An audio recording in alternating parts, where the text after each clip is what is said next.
Good afternoon and welcome to the regularly scheduled meeting of the Arts and Culture Commission. It is Thursday, June 19th. May we have roll call, please? Commissioners Hovhanessian? Yes. Kevanian? Here. Lee? Here. Sharikian? Yes. Chairperson Deaver? Here. The agenda for the June 19th meeting was posted on the bulletin board outside City Hall on June 13th, 2014. Next item. Item 2, consent items. At 2A, approval of meeting minutes from May 15th, 2015. I will move the approval for the minutes. I will second. Roll call. Commissioners Hovhanessian? Abstain. Kevanian? Yes. Lee? Yes. Sharikian? Abstain. Chairperson Deaver? Yes. Next item. Item 3, introductions and presentations. At 3A, Brand Library and Arts Center, presented by Chuck White, Community Relations Manager. Good afternoon, Commissioner Deaver, commissioners, library and city staff. I've got some really good programs to talk about today. I'll start out with a past program that you know all about, Beyond the Box, the utility box program. This is just a snapshot from our website, so we've got them all up there on a nice little scrolling bar. You can see all of them, got the same sort of picture for each one, so you get an idea of what's out there. It's really impressive to see all these one after another. So I hope you tell people driving around the city to look for these. This kid, great looking kid. This is taken from the Glendale News Press. They did an article on a program that our staff started where we bring a slew of various instruments, from percussion to trumpets to violins to guitars to ukuleles, electronic keyboards, call it a musical petting zoo. We'll have a program where somebody, say a harpist, might perform and then describe what music is all about, how she performs and so forth. Then the kids are allowed to play literally with all these various instruments. So this photo from the article in the news press sparked some interest with the PTA president at Verdugo Woodlands Elementary. She contacted our staff because often at the end of the year the children are asked to sign up for music classes for the next year. Many of them have never played an instrument, of course. They're third grade, fourth grade. They've never really held an instrument. And so she said, can I bring our students down to one of your events so we can play around? Just let them touch it, let the parents come with them. And so we were able to do that at one of our branches. We had a nice group of students and some parents. And the Verdugo Woodlands PTA president said she was going to contact the other PTAs in the district to see if maybe we can set up something regular for Glendale students to just come and play around with these things. Really nice program. It's gotten some very good reviews. It's loud and a lot of fun to be in a room with all these kids banging away on things. There's also some good educational value that we actually foresee. I'm very happy about this. This is, I gave you all postcards from the Plaza series that you were heavily involved with. This is just last Friday's event. Nice little crowd outside. The next show is tomorrow, Friday the 20th. It'll be the PCH band. They're basically a cover band, but with a bunch of studio musicians. The drummer, if you can name a Steve Miller hit, he played on it. So I'm anxious to hear that. I'll be working that event, so I'll make sure I give all of you your due for helping put this program on. We just had another a dance program up at the Brand Library, and this is the kind of really unique situation where the dancers are in the art gallery with the artwork around them. So just before they started, you see all the people sitting. They rolled out the mats. There's a live band there, and they're ready to perform. We always get good crowds for this, and we're really happy to have this back again at Brand Library. This will be tonight, actually, at 7 o'clock. We have some people, the authors of a book called Someday Is Now, The Art of Corita Kent.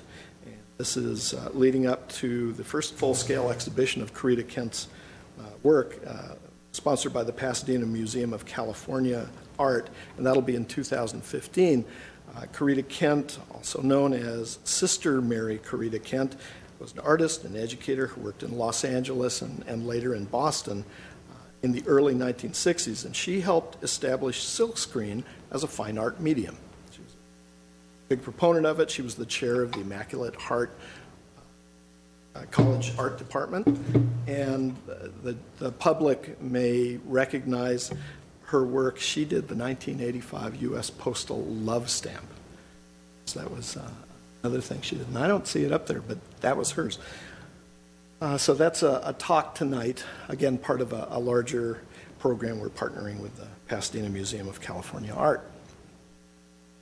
Finally, Joan Quinn Captured.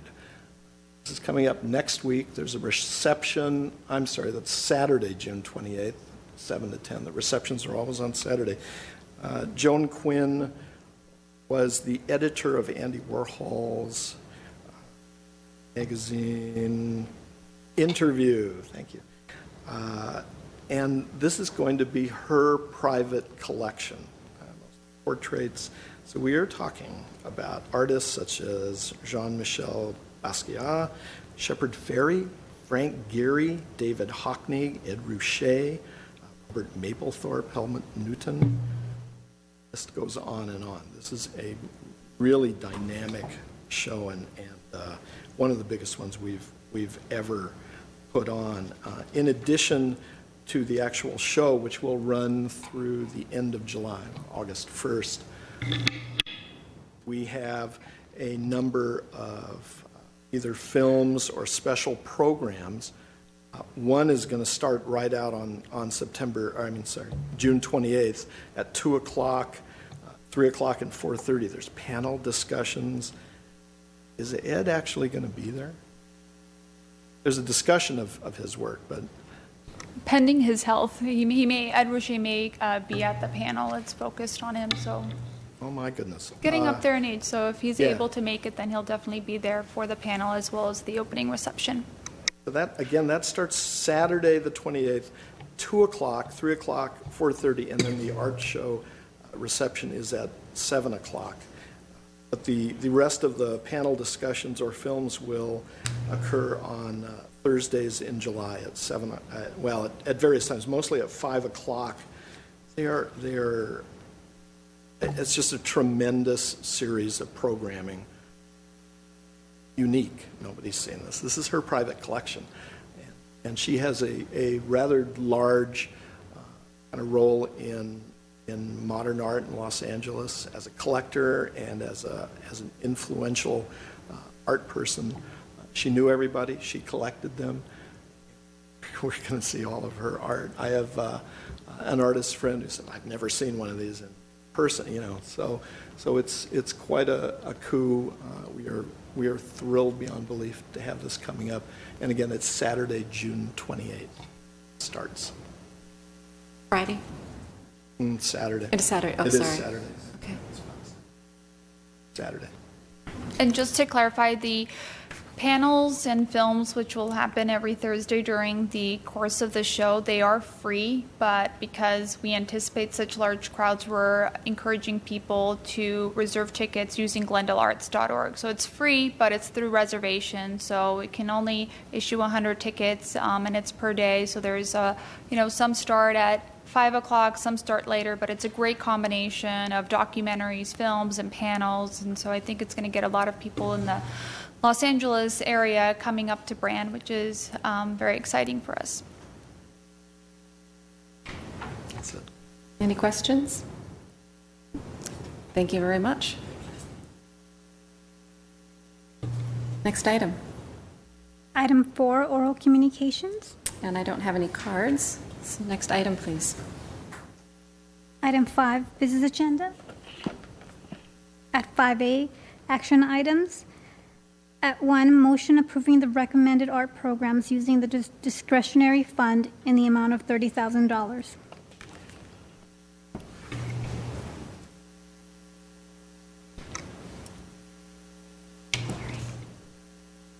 Okay, I can get started while the PowerPoint is loaded.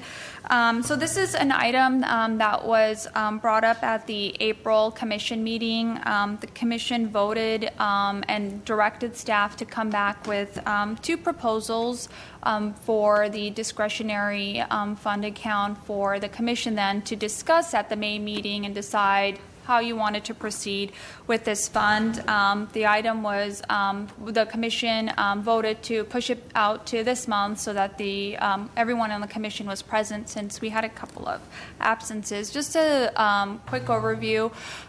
The discretionary fund was created and approved as part of the 2013-2015 work plan, and the commission designated $30,000.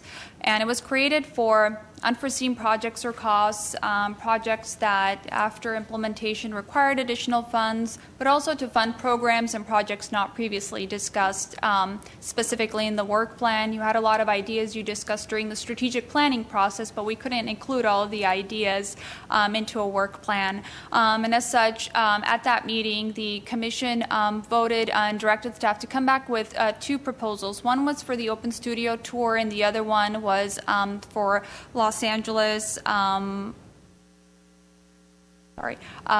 planning and design, production and decor. Thank you. LAPD keeps throwing me off every time I see it. And so the action item was for staff to get a more thorough proposal or just a concept for both of these items, bring it to the commission for you as one large body to discuss and decide how to proceed. Just a quick overview as to what each of these proposals encompasses. LAPD incorporates a contemporary performance event, video art exhibition, as well as pocket park ideas. Given the city's interest and commitment to pedestrian awareness and safety, they also want to incorporate some of these ideas into all 3 of these temporary art projects. And the budget for this is $30,000.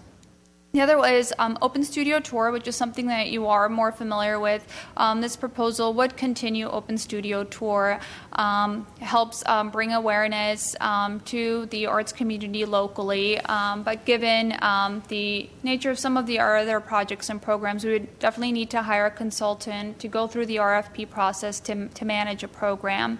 Something to make note of when you were discussing the Open Studio Tour, that idea, blossomed into a signature art event. So a lot of the concepts and goals are integrated into the signature art event, and that went through an RFP process, and Glendale Arts was selected to manage that. It's still pending the council's final review and approval. But should you want to do this separately, we anticipate a cost of $25,000 more.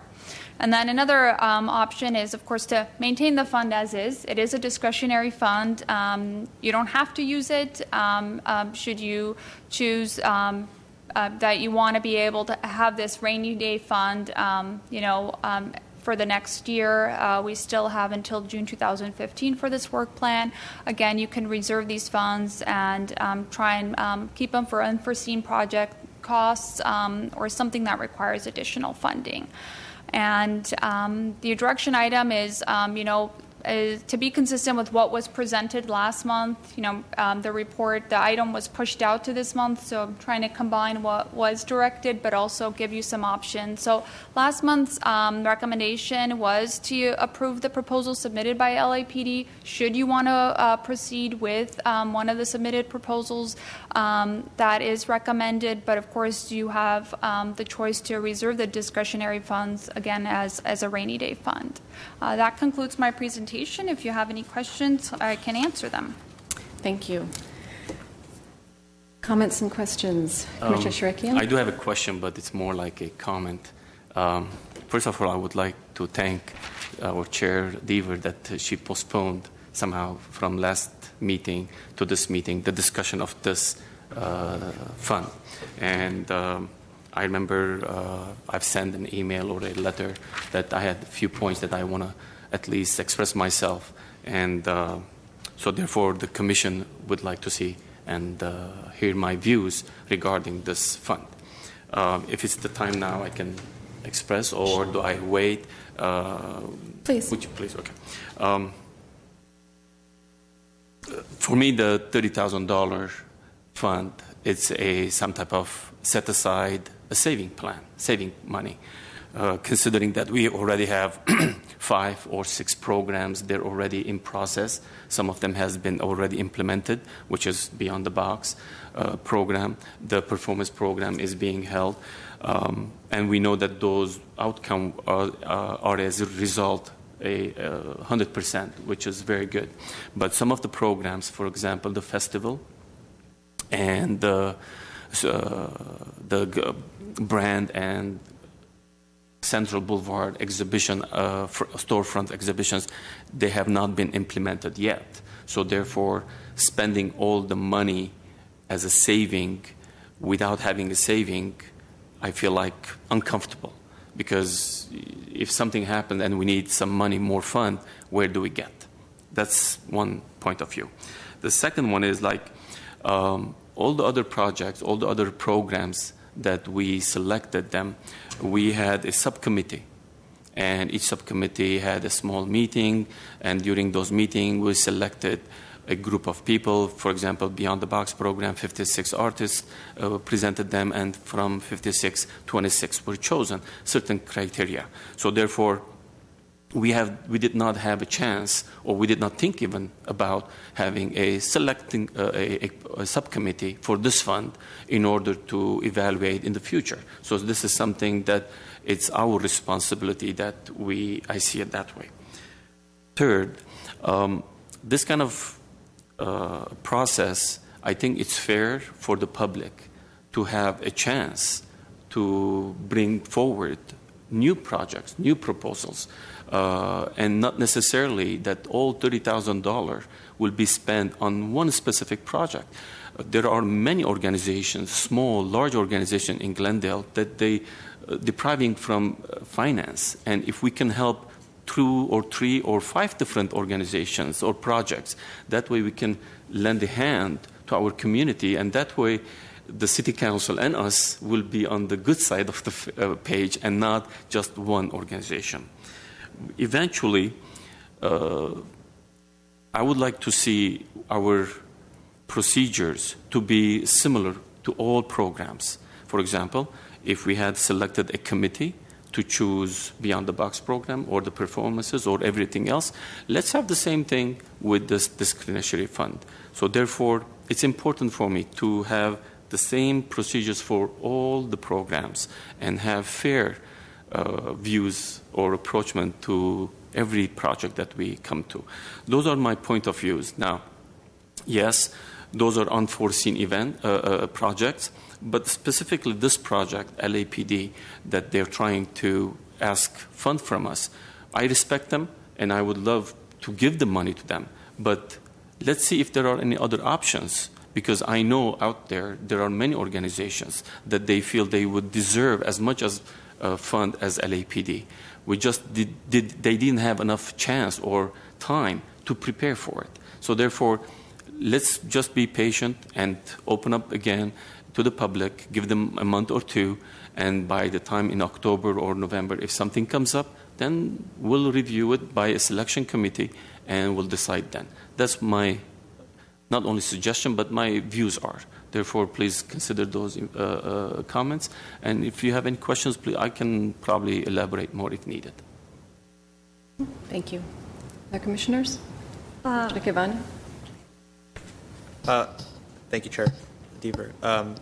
I actually would like to dovetail. I'm kind of in the same boat with Commissioner Sharikian. I think that these funds are discretionary, so we should leave them as discretionary. Quite frankly, they've been put aside there for a purpose. And to now kind of, there's some project that came out. I don't mean it in that sense that some project came up. But of course, somebody who's an organization that's credible and that has experience and is worthy certainly of that kind of money. But those funds are completely, they're there for a different reason. They're there to be discretionary. I had a question, however, it kind of was interesting to me. Under Concept 2, video art exhibition, which of course involves the Beeline buses. Has that been done before? LA Metro has a video art exhibition through their public art program. So the Metro buses have a similar program. Is that temporary or is it an ongoing thing? It's an ongoing program that they have. I was just curious. It sparked my interest. And actually, to go back to the topic at hand, I was actually thinking about several things. Actually, when I thought of, and I completely agree with Mr. Sharikian, that other arts organizations might view this not so kindly, in the sense that there was some project that we wanted to give to allot money to, and then we have discretionary funds, so we're just going to give it to them. I think that's a little bit unfair and can be viewed by someone outside who doesn't really know the details as kind of like an insider thing. And I don't want that to happen at all. And then it got me to start thinking about where would I like this, if I could pick an organization or something to give that money to, what would it be? And actually, first thing that crossed my mind, and this might be for future conversations as to maybe next the 2015 to 2017 budgetary considerations, but I'm a huge fan of the concerts at the Brand Library that Blair Whittington is in charge of, and I'd like to see if we're going to give discretionary funds away, why not give it to something that already exists, to something that we can help bolster, instead of start something completely new and take a risk basically with discretionary funds. That's one of the ideas, because I know that, I've known Blair now for almost 10 years at this point, and he knows the music community. Like I see him at concerts all the time because we have musician friends in common, and he's always around. He knows the best people in town. He knows the best players. So, and I wonder what would happen if he had a little bit more money to spend. Maybe some really, really cool stuff could happen. And of course, every concert that I've been to, and I've been to several actually at this point, out of the, I believe, 3 concerts that I've been to 2, have taken place. I've been to 2 of them, and both have been like standing room only. There's people lined up against the walls like sardines. It's really, really successful. The other idea that I had was actually, and I know the Central Library is going through renovations at this point, and maybe Ms. Cleary can clarify a question of mine. Are there any plans to renovate the actual hall that is on the second floor of the Central Library? The auditorium, yeah. The auditorium. There is in the project plans to upgrade the projection system, the audio system, the computer access, the carpeting, the lighting. We're actually going to add a green room where the kitchen currently is, and move the kitchen to the other side of the hall. We're thinking actually, and I haven't gotten cost estimates yet, but we're also thinking of a sound room so people could come in and rehearse or practice, or what they have. I think they have them at GCC. So yeah, I appreciate you thinking about Central. Absolutely. But at this point, that is funded. You're giving me an opportunity, just 1 second, which is that we probably will start our project in November. We just had a meeting with the architects, and it'll probably be about an 18-month renovation. Fantastic.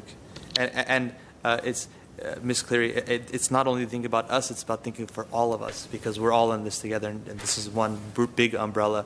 And actually, I was thinking, I was like, it would be really nice in that auditorium to get a really nice stage, or maybe even a new piano. And I've played on the piano lots of times throughout my life, from even being a little kid and playing recitals there. But even the most, something that's a concrete cost that may not explode into something ridiculous. To buy new flooring for a stage, or buying a piano, or whatever, buying new chairs or something, is very simple thing. It's a concrete cost. We know how much it's going to cost. And I agree with you on the piano. That is not included in the project. Okay. So just to plant a all right. seed. So I want to go on the record and having said that I would like a new. No, I'm kidding. But it got me to think actually. So I'm glad this came up, that what to do with discretionary funds. I'm glad this came up because it did give me time to reflect and think about it. But if we're going to do something new, something that we're going to take a risk on, I would tend to be a little bit more conservative about that approach. And so yeah, I'm pretty much on board with Commissioner Shurikian. And then if the money decides to be spent somewhere, I would prefer to see it go into a project that already exists, and not that it could necessarily use the financial support, but they would help bolster that and make it more solid and concrete. To clarify, so your recommendation is to maintain the funds as discretionary funds? That would be my number one choice. Yes. Okay, I just want to clarify. Yes, but again, I want to make myself clear that if my colleagues do have some ideas, I can be swayed, but this is the way I'm going to go if anybody's going to try to get me to vote otherwise. Commissioner Hovnasian. I do believe that this is discretionary funds, and we need to keep it as a discretionary for the time being. More so, our department and the commission has already taken a lot of different responsibilities for these years, and there is a lot of activities going on, so it would be on the safe side that we would keep the money on the side and wait and see how things work, and in the future, most probably, we would have much better plans for spending the money. So I go along with Commissioner Shurikian and all the colleagues. And if buying anything, I would like a piano, definitely, because there are many artists who come and do perform, or there are events. It would be nice, since that is not part of the funds, and everything else would look shipshape and beautiful, and the piano would not come forth with as much as it needs to be. So if there is any possibility in the future, we'll use that as a discretionary money use for. Thank you. Before we move on, I just have a clarification, because what I'm hearing is I've heard two commissioners say that they would like to retain this as a discretionary funds, but I'm not sure that Commissioner Shurikian was on that line, that you were not saying that you wanted to keep it as necessarily as a discretionary fund, but more run it as one of our programs. I just want to clarify what I'm hearing. I didn't get it. I've had the two commissioners have stated that they're interested in retaining this as a discretionary fund to see, some other use. But I don't believe I heard that was your preference, but rather that it was to issue an RFP or do some sort of more programmatic. I could be wrong. I just wanted to clarify what I was Well, at this hearing. point, what I'm trying to say is let's keep it as a saving. Maybe Okay. in the next future months we can come up with something else, Okay. and we'll discuss it. Thank you. Yeah. Commissioner Lee. Should I make the motion? Do you have any comments to add before your motion? Everybody said it all.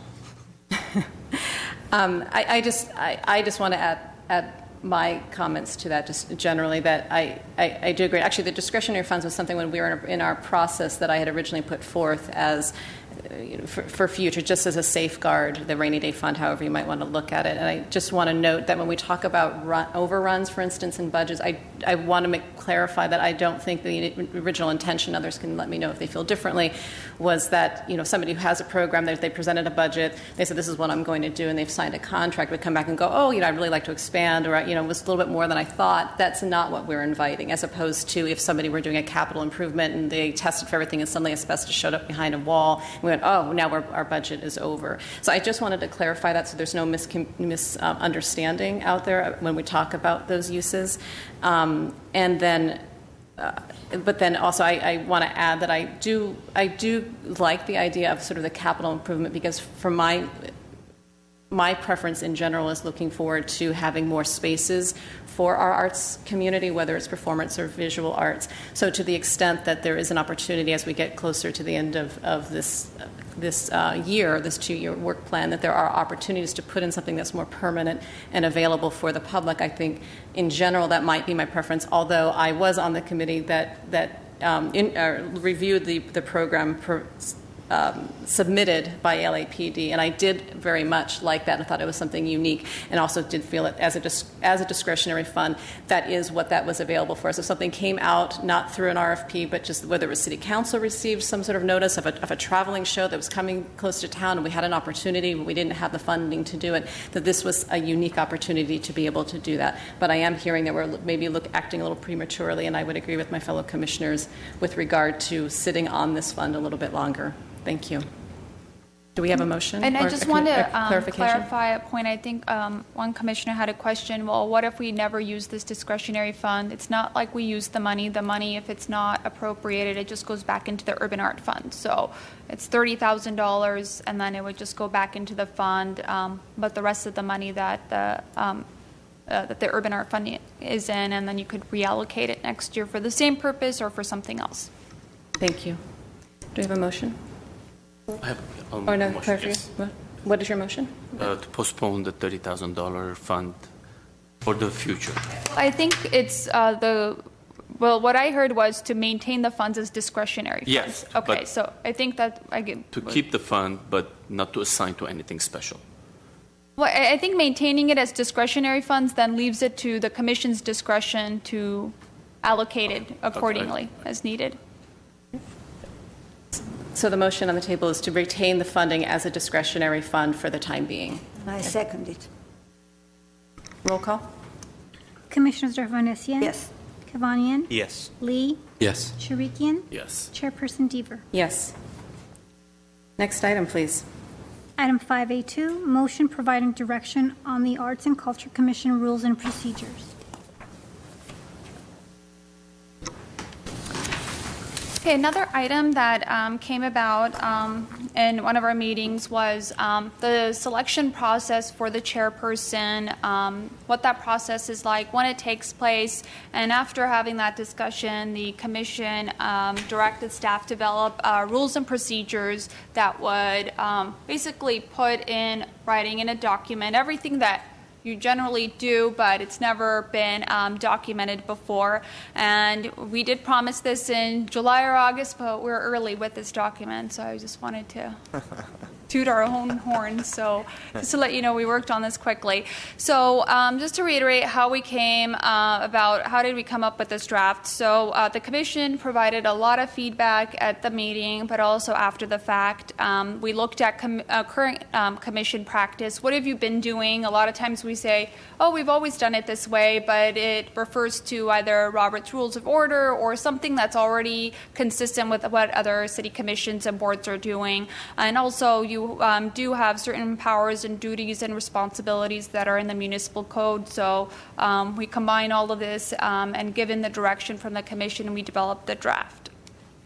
And the purpose is, of course, to adopt rules and procedures to properly exercise the powers and duties of the commission. This is just a document to be able to help you to implement your responsibilities, but also to help solidify the processes that weren't previously adopted. So again, we say, oh, this is how we've generally done it, but it doesn't refer to anything specific that we have in writing, such as requests for co-sponsorship. There's always a question, well, how was this done in the past? And, we bring everything forward to the commission. At least now we have it in writing. So if an organization or somebody comes and asks, well, what is the process? Well, we can refer them to a document that's been prepared and voted by the commission. So there's the document. After we did send these packets out, we did just another review, and then there was a few things that we wanted to refine a little bit further. So the updated version was handed out, but it's also available for the public. It's just a few items that were highlighted for you.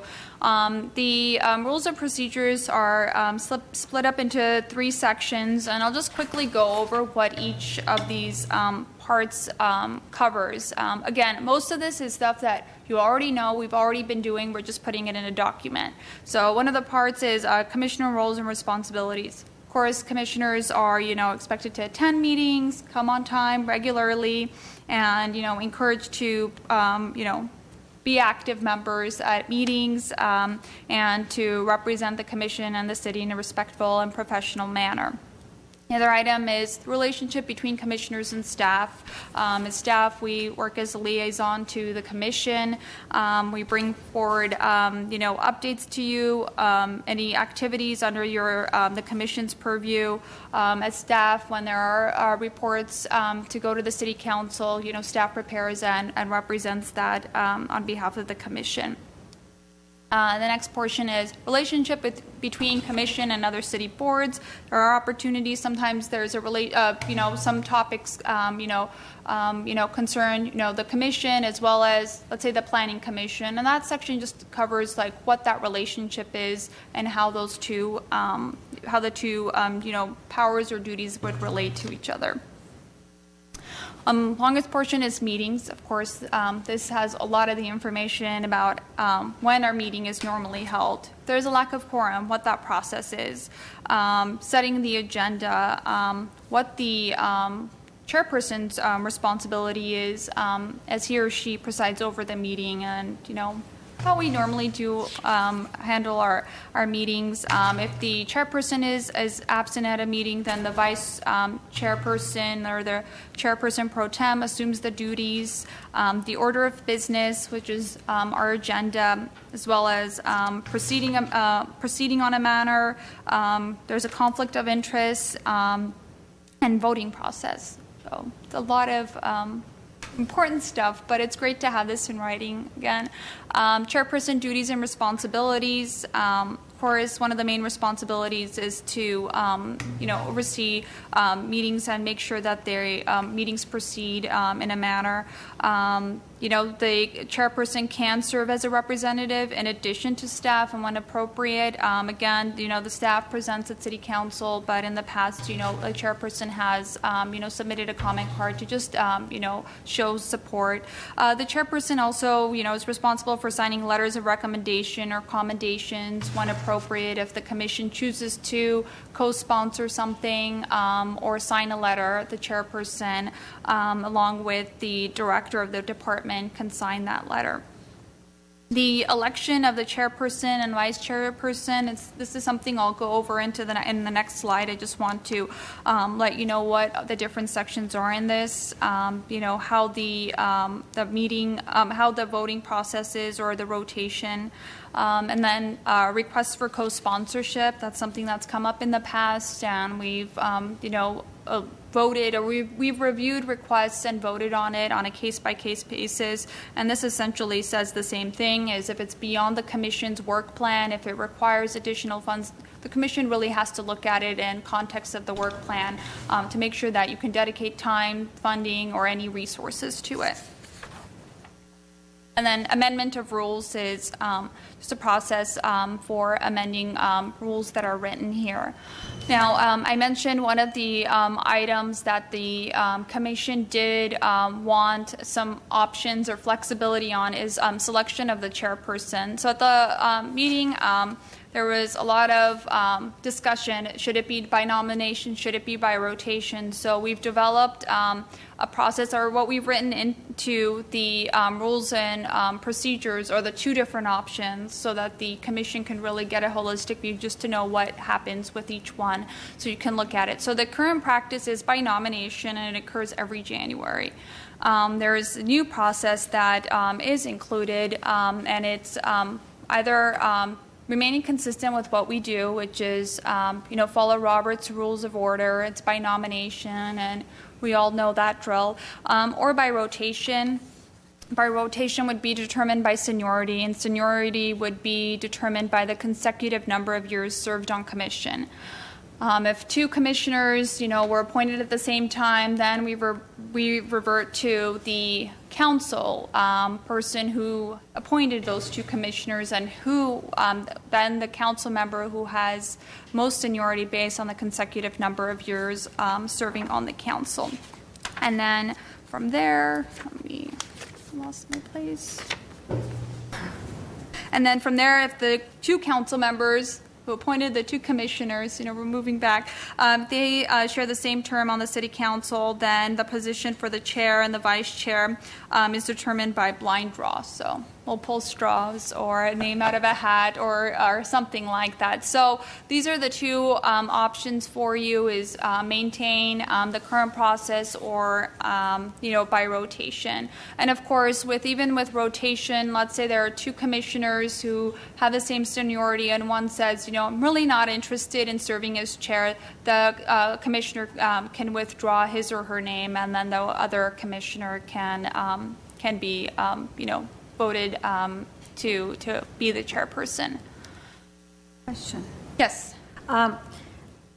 This seems a little bit too complicated, but nonetheless, the fact is that when, let's say if it's by rotation, and then there's 4 years for any commissioner to serve, so they could take turns as one goes through the first year. Maybe you could start originally with somebody who has more seniority, but this could go from one to the next, so everybody would have equal chance. And if somebody decides not to participate, then again, it could go to the next person in line accordingly, instead of again voting and nominating and doing all the other stuff. So I wanted to see if that is possible or that could be considered. If I understood correctly, so by rotation, let's assume that we are going by rotation, and by rotation, the person that is his or her turn decides not to take that position. So there should be a kind of who's next in line, not again by voting and nominating somebody. No, that would be by seniority. So let's say there is just one person who has most seniority, who has served 5 years. If he or she chooses not to be chairperson, then it would go to the person who has the second most seniority. Gotcha. So, but again, I think whoever it is, it would still be, an action item to approve that nominee or the nomination to chair by rotation. So it would be based on seniority. So you could be fourth in line, and by the time it gets to you, you say, I want to skip it. We can get to the other person. Thank you. Okay. So you're fine. Okay. Just want to make sure I answered correctly. And then I think just the options and directions. So I think the main item that we do need direction to finalize this document is how you want to handle selection of the chairperson process. Do you want to maintain it as is by nomination, or do you want to do it by rotation? And then another option is if you're happy with the draft, and if you have very minimal comments, you can vote to approve the document with your comments and changes, or we can bring back a final copy for you for July to vote and approve. And do you also need to know when the election would occur? If that's something that you want to change, we can change that as well. And just as we go around, I'm sure everyone will have some input on this. If you could just clarify to which you are responding, so we can try to keep it orderly. So we're talking about rotation, nomination, and your questions or opinions with regard to that, and the timing of the election, and then the overall rules and procedures, other comments that you may have. Commissioner Kavanian. Thank you, Chair Deaver. A quick question, and I'm asking this so that we can keep it a little orderly. Would it be possible to discuss one of the items first, and then? Sure. Okay. Sure. So I think basically two separate motions, essentially, is what I'm asking. So I think the number one concern, I think most everything else that's included in the policies and procedures is what you wanted, and we heard that, and I think there was a lot of agreement on that. So the main item is the selection process. So if you could just go through and say if you prefer nomination or rotation, just very quickly, and then once we vote on that, then if any commissioner wants to vote to change the date that the nomination occurs, then you can do that. If not, we'll maintain it in January. And then the third item would be if there's any other items in this. So if we could do nomination or rotation, and then once we cover that, then we can discuss the date and then any other items. So we could have maybe 3 different motions as part of this. I think that would keep it as That's fine. No, I agree with that. So I just want to make sure that potentially procedurally we can do that. That's all. Because I wasn't clear. The last time we had a meeting, I thought we could not do that. I like that clarity, Chairperson. Chair Deaver and Commissioners, excuse me. Again, you can provide us direction, and I think that would be the best course of action in this one, providing us direction, if you reach a consensus on that. Because we didn't really agendize this as, 3 separate motions saying that you're definitely going to decide that. So we can provide A, B, and C clarification, Yes. and one motion in which incorporates those clarification and decisions. Okay, thank you. I just wanted to make sure we were all on the same page. I do Commissioner have Shireki. some questions regarding the changes that I see or some of the ideas that I have that they're not included in it. If it's the time to put those questions on, because I read it and there are a few things that I think we're missing it. What I'd like to do, just in keeping to with Commissioner Kevanian suggested, is that we discuss each item, and we'll get to that. But if we can talk, unless you feel that it's your decision about nomination selection is impeded by the rest of it, I would like to take first a discussion about the nomination or rotation. My views will be on the second issue, approval rule of a procedure as a document complete. There are things that are missing, I think. Gotcha. And then I will, okay. That's fine. Fine. So we'll get to that. We'll skip that. So let's start the discussion, though, with regard to the nomination versus rotation. Do we have commissioners that would like to speak on that? As I said before, I would like the procedure of rotation. I think that's more democratic. That gives chance for every commissioner that is here, has been appointed by a council member and represents one or some segment of the community would have a chance to go through rotation. Thank you. Mm-hmm. Other commissioners? I already presented my views last meeting, if you want me to say it I again. think it's important to reiterate. reiterate it again. So if you prefer rotation or nomination? Rotation system, in my opinion, it's a more democratic system that will give experience to everybody that has the ability to serve on the commission and also learn. So therefore, this is a process not only to serve the public, at the same time, it's something we can experience and learn from it. Therefore, I would go for a rotation system. Commissioner Leo Kavanian? Commissioner Kavanian? Thank you, Chair Deaver. I tend to think, not that it will ever affect me again, but I tend to think that the nomination system works simply because if we go by rotation, what happens if there's a city council person who's only elected for one term? Their appointee will never get to serve chair. That could be a possibility because there's only a 4-year term and there's 5 people on this dais. So in that 4 years, the other people, let's say there's only one city council person who's newly elected, will appoint someone new, and that person will be the 5th one in the hierarchy. So that person won't get to serve as chair. For me, it doesn't really make a difference.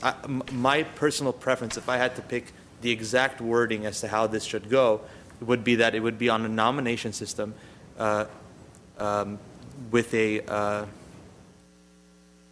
preference. Thank you. A preference for the for a senior member or the most senior member. That's how I think it would be the most fair, because then you're not ruling one really nor the other out. It's kind of a balance. So it makes everybody kind of happy, because some people may not be able to run a meeting better than others, quite frankly.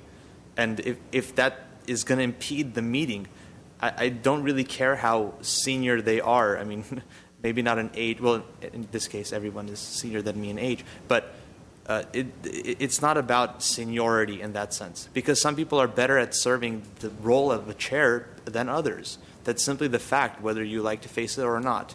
And if it's on a simply rotation basis, then and I'm not saying that anybody doesn't deserve to be chair, but at the same time, we need to really look at, like, for example, if I was on the board of a bank and they asked me to be treasurer, I would decline. I'm not good with numbers. I'm just not. I know I said a bank. I know that's the funny thing. Nobody laughed, but that's okay. I simply wouldn't do that. Or at a music school, if somebody asked me, Armand, we really want you to be the director of the board, I would decline immediately. I don't want to do that. I want to provide the music, not that. And some people are just good at different roles.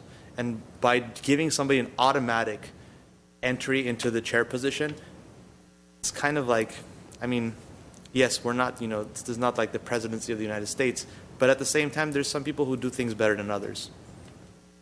So was I clear on my leanings? Yes, thank you. Commissioner Lee?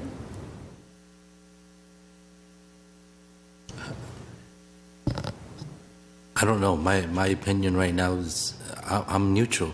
I'm for both sides. I mean, either way works for me.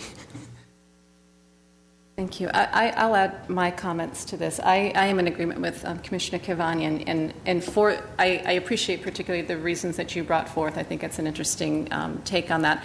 I also am just looking toward the future 5, 6, 10 years down the road. I think whatever procedures we put in place should serve the commission and serve the city in the most adaptable way possible. And I think to the extent that we do that as a nomination, you still can nominate in terms of seniority, but if you're doing only rotation, you cannot nominate in an instance where you feel it's particularly important to have someone leading the commission at that particular point. So you just have more flexibility with that.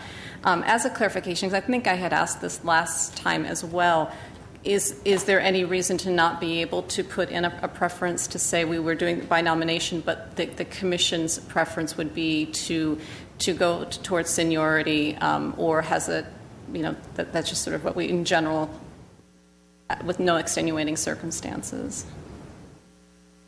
Commissioner Kavanian.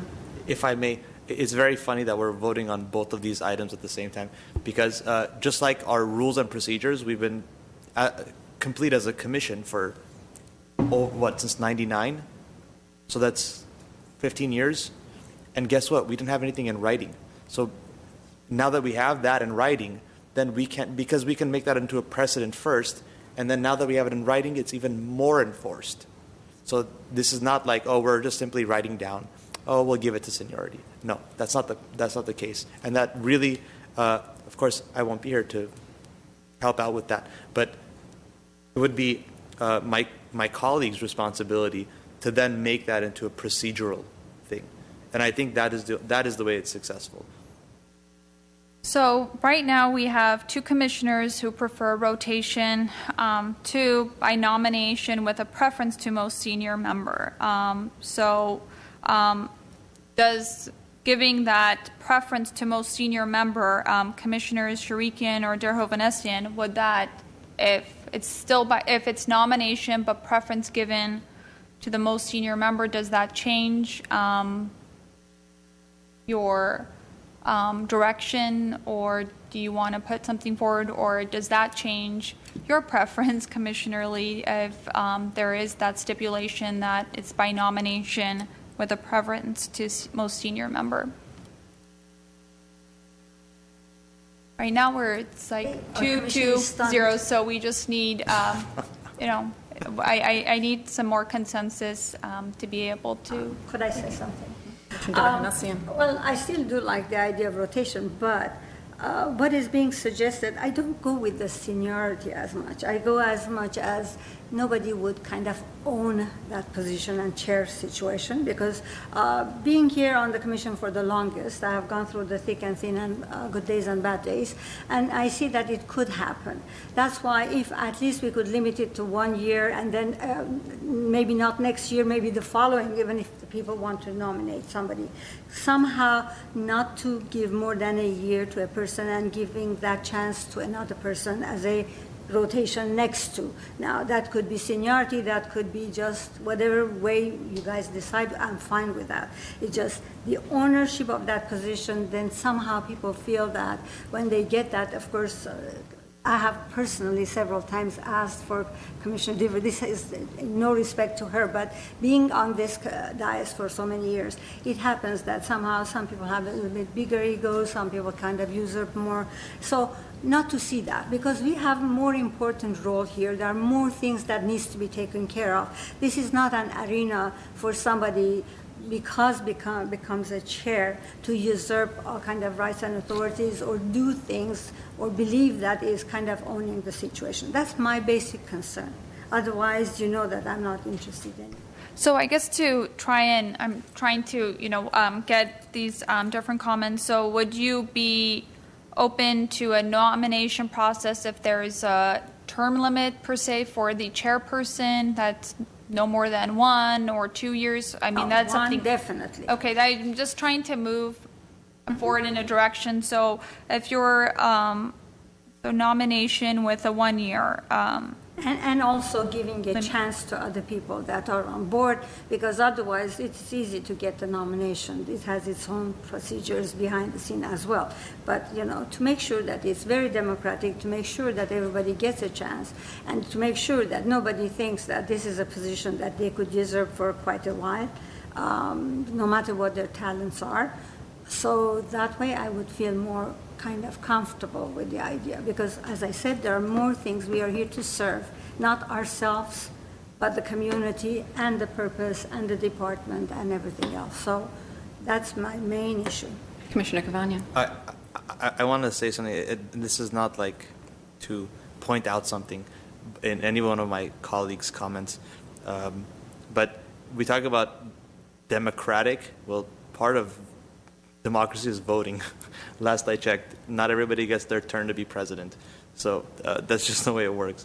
Just wanted to point that out to my colleagues. But I absolutely agree with Commissioner Terhovenes, and if that's something that I'm willing to as well agree with, is that if to make the chair, that they cannot be chair in consecutive years.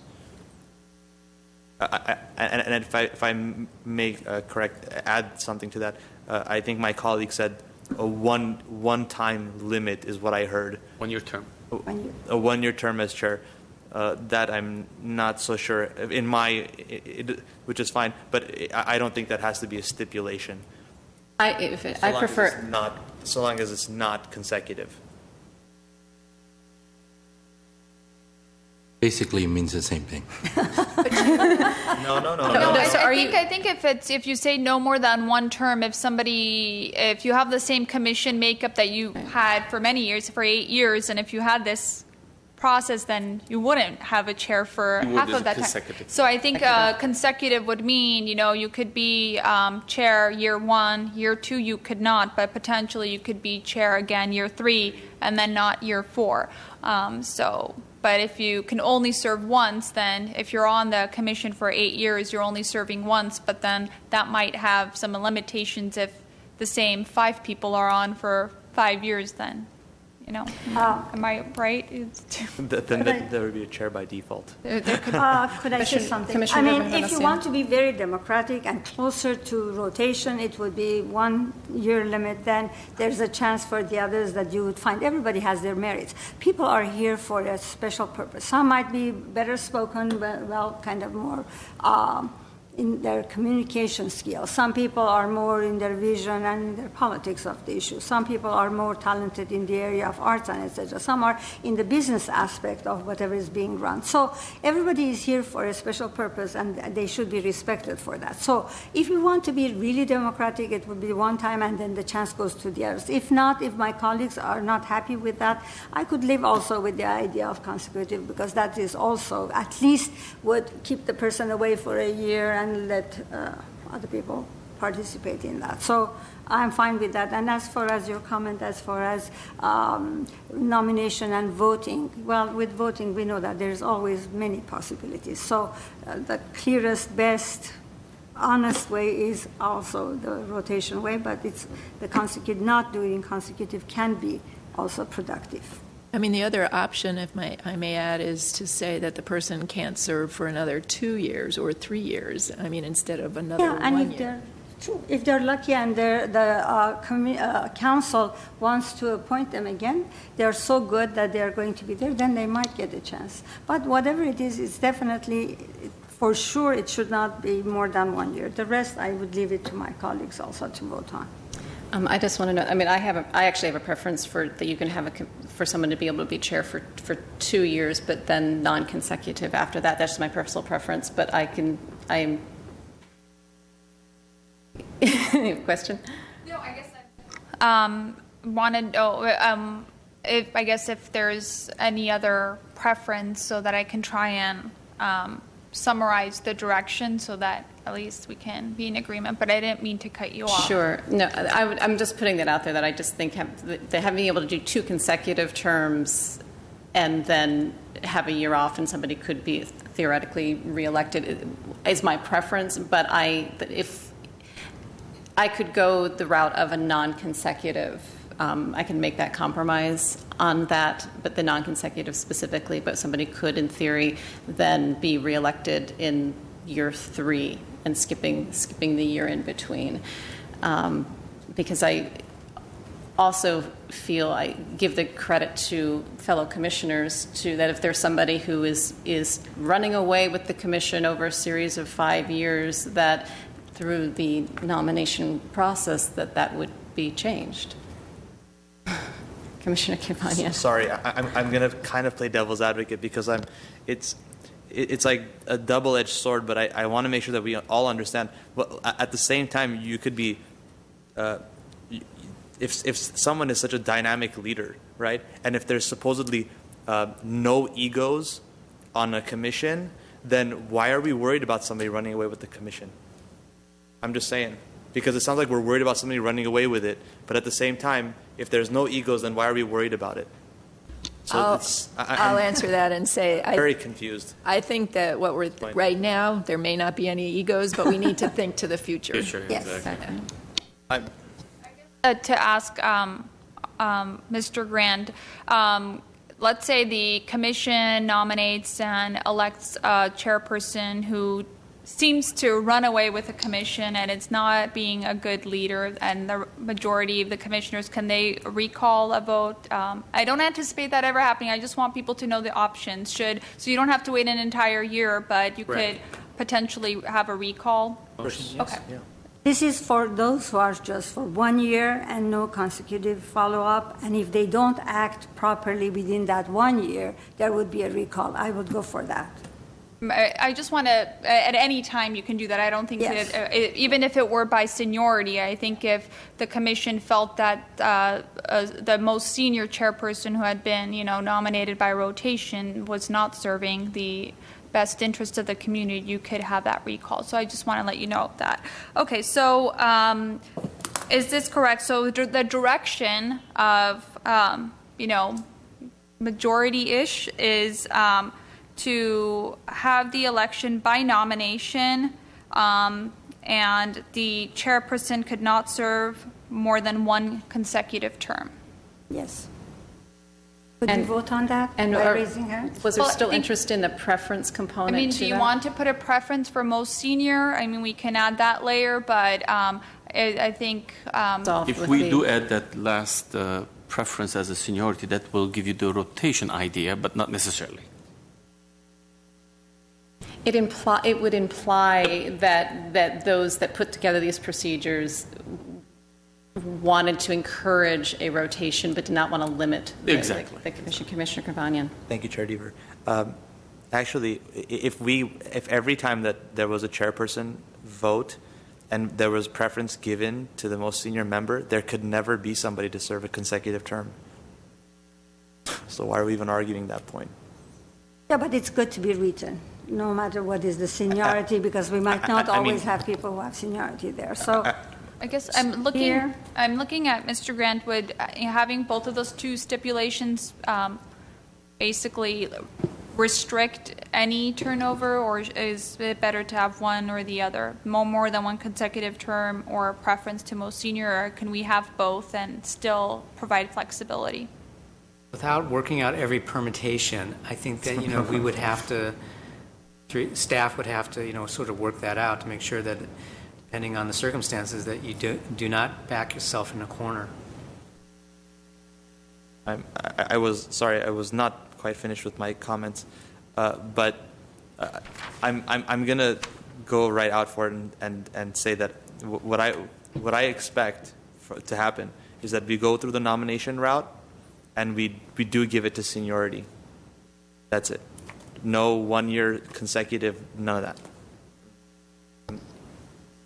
I can't agree to something that's so splitting hairs that we're tying up the process of a chair, which is supposedly it's and if you read what the chair does, there's really no superpower that the chair has. They don't have laser vision. They can't fly at the speed of sound. There's nothing like that. So we're really splitting hairs about something that I think is not the most important thing on the agenda, actually, which is the rules and procedures, which is way more important. So, Commissioner Kivanian, just to clarify, what I'm hearing is that you are saying you prefer the nomination with the preference for rotation. No, with the preference for seniority. I'm sorry, preference for Nomination, seniority. yeah, with Yes. seniority. Yes. That's So I guess to come back to Commissioner Sharikian, since the conversation has shifted a little bit since you mentioned that your preference was rotation, I guess it sounds like the preference for the majority is by nomination. What is your preference? Is it nomination with preference to most senior member, or nomination with no more than one consecutive? I would go with one more consecutive. Okay, so So could I say that I go with the same, so at least we know that the two of us, we are on that. okay, nomination. Okay, Now, this process isn't directly, it's some type of voting we're doing. we're building consensus. Yeah, we're Yes, yes. preparing. Yeah, So yes, therefore, your I'm- document that you're going to prepare, bring it back in July, will have a clear vision of where we're heading. If I may, we will clarify before this meeting is over what the consensus is that will go into the document that we will yeah, be doing so a motion I'm on. trying to get a majority consensus at this point, so I'm just, Chair Deaver and Commissioner Lee, if I could get direction from you, if you prefer nomination with preference to most senior member, or nomination and the chairperson cannot serve more than one consecutive term. Commissioner Lee? I would take the latter. Which is? Nomination with no Non-consecutive. consecutive terms. So I sit on many boards, and I've seen things happen both ways. So if there's a rule that somebody will find some way to break it, if that is their intent, and for us to try to combat every single possibility, I don't see us being able to do it that way. For my part, a nomination with preference, and just to clarify, this is also would be the procedure for if we choose to incorporate a co-chair, this would be the same. Or a vice chair. Vice chair, sorry. So your preference is nomination with preference to most senior member? Correct. Okay. Okay, so Commissioner Kivanian? Oh, sorry. Sorry. I didn't want to interrupt Ms. Vartanian. I was going to summarize the consensus. I wanted to but catch if you have- before she did. okay, if you want. This has nothing to do with, I think it's clear what the consensus is. But the funny thing is that this conversation started being about seniority and rotation, and now it's about not making the chair consecutive terms. That's just funny to me. I'm just saying that.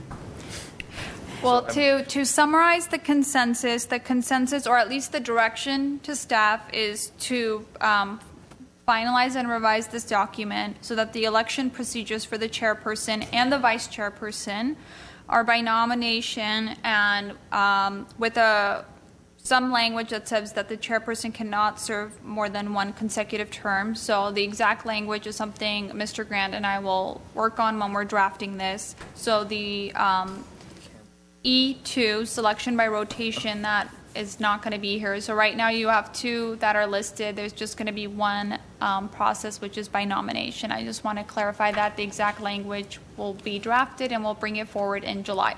Commissioner Kivanian? Mr. Grant, I have a question. For the city of Glendale, is the mayor's term, is that non-consecutive? There's no limitation on it. Just checking. Thank you. Is that what it means? Right? I'm sorry, what was the question, Commissioner Havanasi? The question that Commissioner Kivanian asked, I didn't hear the answer. The answer is there hasn't been a limitation on the serving of. Okay, gotcha. Thank you. All right, so The second item should, if there's any interest to change the date of the selection of the, or nomination of the chair, the commission can give direction to staff to revise that language. If you want to maintain the process, in January, I don't need direction item because it's already defined here that the nomination occurs in January. And if you recall, I believe it was at the April meeting that I think, was I gave you a quick audit of what the other commissions do, and it was pretty much 50-50. Half of the commissions and boards nominate in January, while the rest wait sometime in July or September. So we've always done the selection in January, so we drafted this document for that to take place in January. Just want to make that clear. If you don't want to change it, we can move to the next item. I actually would like to just take a little straw poll, because I think Commissioner Hovhannissian, this was a point of concern for you in particular. So do you have a preference for the January or July or sometime after the election? Well, it's not a killer for me. I can go either way. To me, the most important part was to be fair on giving the chance on everybody who is appointed to have a chair, basically. Now, whatever our people on the dais decide, I can go with that. I do believe that it is, in a way, there's a merit if we do it earlier, because when somebody comes on board also, but even by seniority would not have a chance anyhow to be a chair to begin with. But meanwhile, if we take it the other way, if somebody even comes and is very good, could learn a lot by the chair who is already residing till the January of next year. So I'm okay between both ways. That was not my main concern. Okay. Are there any other strong opinions that would like to be voiced on this particular topic? Commissioner Lee. Well, I just wanted to reiterate that as sitting on any board and commission, when we can always amend whatever's documented, whatever, for example, everything that we vote on today. So, for example, if there is a chair that deserves, that everybody wants to get a second term, even though we have the limit of one, no consecutive, can always take it to a vote again, and that will change the procedure. Just to clarify, though, it would have to be agendized, so you would come up to an election, people would not be in consensus, and we'd have to postpone the election and put that on the agenda for Correct. the next month. So it would be a complicated affair, but it is possible. That can always happen. Okay. So just for everybody to know, if that person is so well-rounded that they will make that extra step to make that happen. That's what I would see. Thank you. But the question was different. The question is that do we want to change the date of the... I did ask if there were strong opinions with regard to the timing of the election, but I take it that you did not either have a strong opinion with regard. If there are no... if there's no interest to change it, then the election process or the date will remain as is. So we will change that. So I'd like to now request from commissioners with regard to the rest of the procedures and guidelines that are in the document to kind of go around and sort of succinctly let us know if there are things you need changed, questions that you may have with regard to other items. Commissioner Sharikian. I've noted on page 2, relationship between commissioner and staff, that the whole new section has been added, which is A. And on the fourth line, on the second line, it says under section 262-120 of the city municipal code. Now, I have in front of me that municipal code, and I've read it a few times, and it does not mention or give the director of library, art, culture sole authority over the project, programs, and activities of the library. If I'm mistaken, I don't know if... Chair Deaver and Commissioner Sharikian, no. If the city's charter, the next part of it where there's a comma, the city's charter and municipal code give the director. Section 2.62120 describes the authority of the commission, comma, while the commission is an advisory group under that section. The city's charter and municipal code define the director's authority, okay? Is definitely not meant, that sentence is not meant to read that the director's authority derives from section 120. Okay. In section also,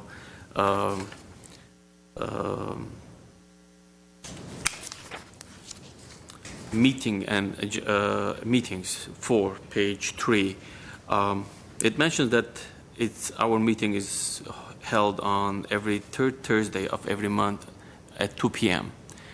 I have a question and concern regarding this. I've been on this commission for about a year now, and I rarely see public present in our meeting. And one of the reasons is it's right in the middle of the day during workday. When we have a time set like this, is there a chance we can change those time? Because honestly, we need to see the public here and to listen to them. Is this something we can change, or if it's written, that means we're set? Chair Deaver and Commissioners, previously in 2008, this commission did adopt a resolution setting this time. But the answer is yes, of course you can change it, but it would be subject to the availability of this room, also GTV6, and staff. It would be subject to those 3 qualifications. But yes, the commission, if it wants to change it, and this room is available, GTV6 can accommodate under their schedule, and staff as well, then another time can be set. Okay, like I said, my worries is about it's right in the middle of the day, and I haven't seen really participation of the public, and therefore we're limited to a certain time or period. Therefore, the organizations, the companies, or everybody that would like to hear us or come to our meeting just cannot make it. Commissioner Shurikian, if I may, we have had a Saturday strategic planning process that was open to the public that, in theory, the community would have been available for. No one came to that. We also offer the opportunity for written comments from the public, and we very, very rarely receive that, so they can certainly provide written comments with regard to an action item to which they cannot attend. I don't have necessarily a preference for when we have it, except that I think it's nice having the consistency, but I just want to note that the public has ample opportunity to participate and often chooses not to.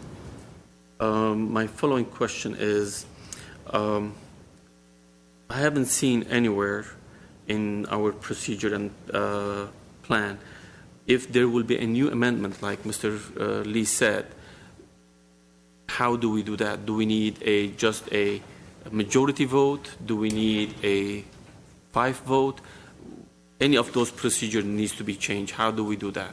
We need to have an amendment. If I may, and Mr. Grant, please let me know if you want to add to that. But if we have, if there is something written that we are approving today that we want to call back and change, like for instance, that was brought up, the idea of the nomination versus, whatever, something like that, we would have to agendize that and then vote, and like any other action item, have a majority vote on the change of that, with the exception of maybe some administrative procedures with regard to how a meeting is run, for instance. Mr. Grant, do you have more to? No, that is correct. I will address that, Commissioner Shrikan. You do, on page 8, it does say amendments rules, but you are correct. It doesn't say by what type of vote, so we could definitely put in, if that's the will of the commission, say that, these rules can be amended at the commission meeting, and then I can put the phrase by a majority vote. So I think that the clarification should be, if that's the wish of the council, or a supermajority. That will help. At least we know that we can make some Absolutely. changes by a Majority vote or unanimous vote? Well, honestly, you can when always we make have that everybody has to agree to make a change. Because rules and procedures are not being changed every day. It's not just a proposition. It's not something that we need to work on every day. So therefore, unanimous, it's very hard. And I know I've seen it many times that it won't happen. But at least maybe 3/4 of a vote, some type of number to make it more than majority. This is something I felt it's need to be done. I have one more thing too. It is possible it can be done by obviously right now you're doing majority vote 3, but it could be done as a supermajority, which is 4 out of 5. Exactly. That's at your decision and your discretion how you want to set that up. Would you please make a note, and then you can probably bring it back in July? I think it's important to note, if the commission prefers adding language by majority or supermajority. I think that's so majority would mean 3 out of 5, as Mr. Grant said. Supermajority is 4 out of 5. But majority would also mean if there's only 4 commissioners, then that means 3. If there's only 3 commissioners, that's 2 commissioners. But supermajority means all commissioners have to be present and 4 have to approve it. So, of course, majority gives you more flexibility, and that's consistent with all of the other votes that you do make. And if I may, I would, to the extent possible, I would love to get consensus on all these items so that we don't have to bring this back in July. So if there are others, is there anyone that feels that it needs to be supermajority or it needs to be unanimous, or can we stay with the majority as we do with everything else? Commissioner Kavanian. Mr. Grant, how does City Council react to items like this, to change in amending rules? What is their voting procedure? Well, it depends on the item. I mean, sometimes they do have a 4 to 5 vote if it's an emergency ordinance, and it has to go in effect right away, or a moratorium. So it depends on the situation. Okay. So it's something in an extreme case where they go Yes. into. Okay, Yes. thank you. Could I question something? I was not clear. You were not happy with... Commissioner sorry. Kavanian was not done with Sorry, his I was comments. not done with my comments. Oh, okay. I was simply going to state that I'm for majority, not the supermajority. That's all. Thank you. Commissioner Hovhannissian. I'm not clear. Is there, a problem with whatever we have here that you think it needs amendment, or you just want to say in case there would be a need for amendment? Let's put it this way: all those are in case. Those are rules and regulations. So in the future, we know how to. We're gonna guide ourselves. In case of something we want to change in the rules and procedures, I honestly would like not the majority, supermajorities. 4 out of 5 voting I'll go for it, because rules and regulations, you don't change it every day. So therefore, it's something you need a supermajority and not just regular majority. Am I clear? Yes, you are, Ms. I Vartanian. guess I'm looking for direction from Commissioners Lee and Terhoeven-Vanessian and Chair Deaver. Do you prefer majority or supermajority, just so we can get some direction on Thank this? you. And if this is something you want to include, of course. For clarification purposes, I think including it is clearly a necessity. I am for a majority. I'll go with majority as well. Majority. Okay. So the Section 8, as Mr. Grant said, basically the last part of the sentence, the commission may amend these rules at a commission meeting by majority vote. That would be the language. And Commissioner Shrekin, you had another comment. One more, yes. In the procedure and rules and procedures, I haven't seen any subtype of subcommittee procedure way. That means the commission has the right or the privilege to assign or select a subcommittee in order to do some business, as we did for our programs. Is that somewhere included? Chair Deaver and Commissioner Shrieky, I'm trying to remember where the municipal code in section 2.62 does address that. Offhand, I don't have in front of me. What we try to do is not duplicate anything that was in the municipal code, and I can't remember honestly right now if that did address, that the empowered to appoint. I think it does. It does, okay. Well, I'm saying right now I can't remember offhand. If it does not, then I guess at the next meeting we will bring it to you with a procedure and a rule in it. But my belief is that it was addressed in Chapter 2.62. And again, we didn't want to, anything that was in the municipal code, we didn't want to duplicate in these independent rules. But I will definitely check. Okay. All right. So I would ask, as we're doing consensus, that would be something we would want added if it is not already existing. Thank you. Other commissioners with regard to the overall document? Commissioner Kavanian? I'm very happy to see this document in front of us. It's very, very well done. Really, there were some things that I really, really liked. I'm a huge Robert Rules of Order guy. And actually, to address the subcommittee issue, I think that an ad hoc is covered in the municipal code, if memory serves me correctly. But I have not read that document for a while. So in any case, very happy with this document, very excited about the implementation. It seems that at every turn we're, kind of curtailing and tying up hands of those who are leading us as chairperson, left and right. But I'm glad we didn't do that today with some of the items listed. I underlined several things that I just want to share because it's just fun to do so. For example, on item 2, let me get my updated version. That would be a relationship between commissioners and staff, which really should have said not available. Under item D, it says commissioners may offer suggestions through the chair for projects and activities. I'm a huge proponent of that. I think that the meetings should be run through the meetings. Through the chair. That's a huge thing. Then there's no confusion as to what one commissioner said and what another was saying. So I really like this document. I'm very, very happy about it. Kudos to staff, and thank you for all your hard work for this. Thank you. Thank you. I did. Before we go back, Commissioner Lee or Commissioner Darhavanasian? Yeah, I think it's pretty comprehensive. It is a job well done. Thank you.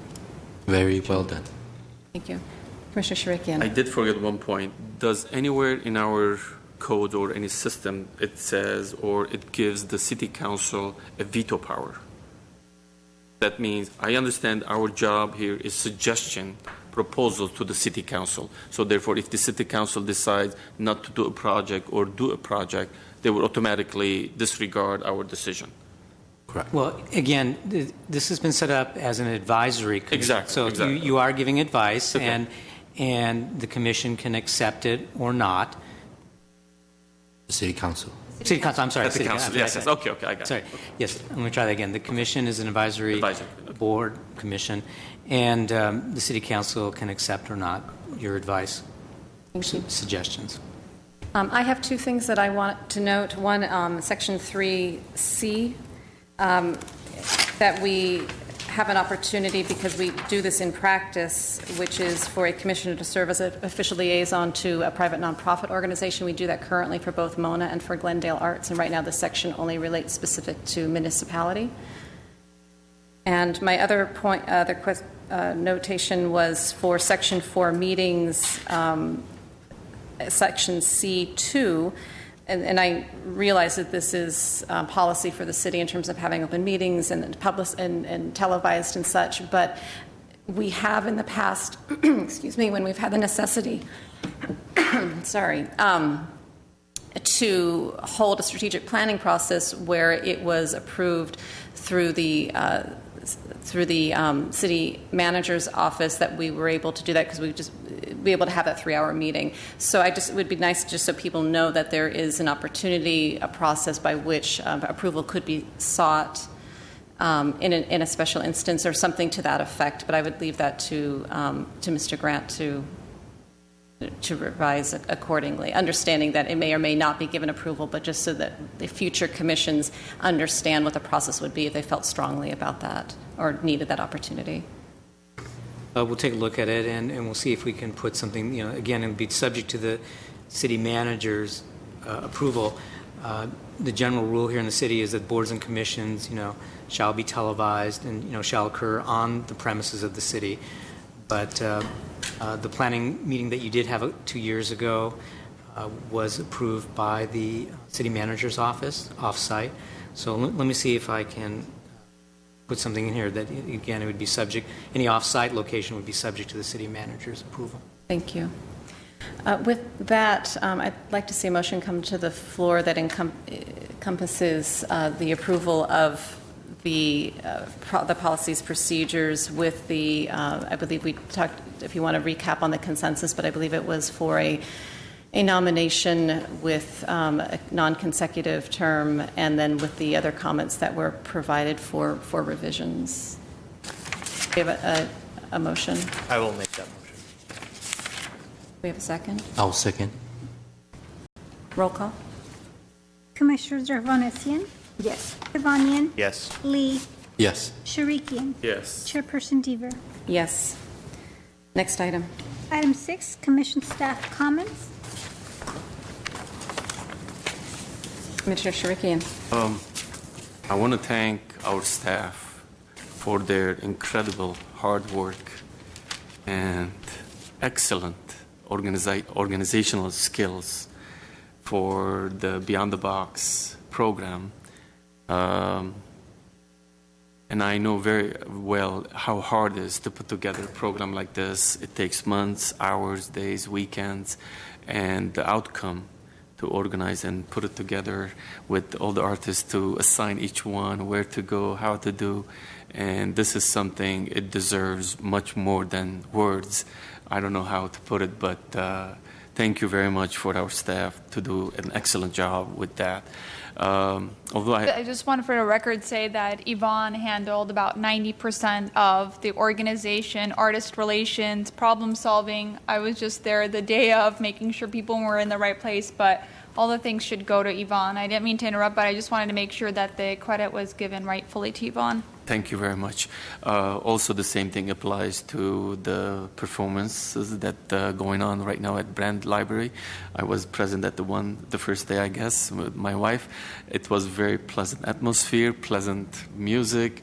I would just to see more people enjoying that, which is very, very rewarding, and thank you very much. Our programs are flourishing right now. People are talking about it, and hopefully we can invite the council, the mayor to, be there for a picnic and then listen to the music. I think that will bring some type of art movement within the city and the government, which is very, very appreciative. And finally, there is an organization in Glendale called Armenian Fairy Tale. They've been around for about 20 years. They do their production every year in Alex Theater. Their next production is next Sunday, which they approached and invited me. And I told them if any of my commission members would love to come, I would also invite them to come. It's this Sunday at 4 p.m. in Alex Theater. If you are interested, please let me know, and I can reserve a spot for you. This program, it's not just about the production. It's about their family, their kids, the involvement, costumes, musical. It's a very, very rich program, and I've seen them, watched them many years, but this year somehow they approached me and I said, okay, I'd love to come again and watch you. So therefore, everybody's invited. If you'd like to come, please see me and I'll help you out. Thank you. Could I say something? Commissioner Derhavanasian. I would like to say the same thing. It was phenomenal, the presentations and the work and what our staff does. And the presentation we had on the Friday, Grand Library's Plaza was very good. And what was so touchy, somebody, I don't know, it was the performer or one of the audience said, this is like the Rose Bowl of Glendale. And I thought that was very cute. On a smaller scale, it was phenomenal. This Friday is also, they are the most popular groups that I love, but unfortunately I have a family event. These few months I've been too busy with my family events and I cannot attend. But I need to thank our colleagues, Commissioner Lee and Commissioner Shurikian, for sending via email. They were going to post and sending via their telephone. We could see them on our computer because I had missed the whole excitement and they added on. And thank you very much for really being there. I like to be active and be present on most of them, but so far I have not been so good on that. So thank you very much. And thank you, staff, for putting all the programs and many other that I've heard that our staff are so busy. Library and Arts and Culture department, not only whatever comes through the commission, whatever the department does is phenomenal too. And there are so many programs on the way which I have become aware of. Thank you. Commissioner Lee. I did all the comments. I think I was only able to meet 18 or 19 out of the 26 artists. I did my best to drive around, and some of them even called me after I gave them a card, called me to say, hey, we're running late a little longer to finish up. I said, no, go ahead, don't worry. I'll try to mention it to staff. So everything worked out well, and for anybody who hasn't seen these boxes, just when you're going up and down Brand, look on the left side, drive on the right side, you'll see these spectacular boxes, and which are no longer an eyesore. On the similar lines. I sit on the board for the Lotus Festival, July 12th and 13th at Echo Park Lake. Please come and enjoy. The host country this year is the Philippines. We have a lot of entertainment and free entertainment. It's a free event, open to the public. Any and everybody can come. So it's noon to 9 on Saturday, noon to 8 on Sunday. Due to budgetary and park or majority of the park area to preserve the welfare of the people who live in the park or the animals that live in the park, there's no fireworks or firecrackers. So, but, please come up and enjoy the event. Thank you. Commissioner Shurikian? Question, are we going to have some type of appreciation day for the artist? There was interest from one commissioner to invite any of the artists who are available to come to a commission or council meeting. I think we're looking to actually invite the Daly High School students and invite some of the other artists to the city council meeting, since that gets a larger viewership, just to thank everybody. So just looking to when we can quickly get on the city council calendar, and when we secure a date, we'll let the commission know so you can be there. Commissioner Kivanya? Thank you, Chair Deaver. I, of course, kudos to staff, and my colleagues have already said it numerous times, so I won't waste any more time saying that, although it's never a waste in congratulating people and telling them about their praises. But I'll cut it short. The Lark Musical Festival, Lark Musical Society has a summer vocal camp from June 29th to July 13th up in the Fraser Park area. And if anyone's interested to sing in choirs and do musical activities all day long from beginning to night, no pressure, you can go ahead and call the Lark Musical Society at 818-500-9997, or you can go to their website, which is Lark Musical Society. I don't know if it's .org or .com, so I'm just leaving it out.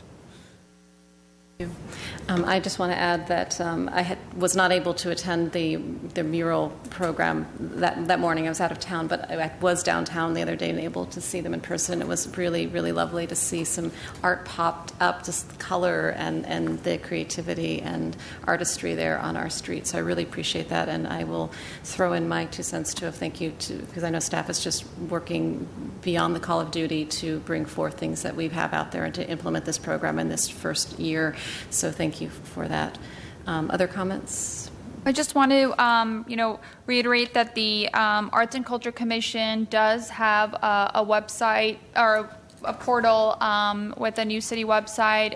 Community members can visit GlendaleArtsandCulture.com, and they'll be rerouted, so that's much easier to remember than all the little backslashes and such. So GlendaleArtsandCulture.com, and we do include information about our program. So we have a page dedicated to Beyond the Box with images of the artwork, as well as one for the Plaza series.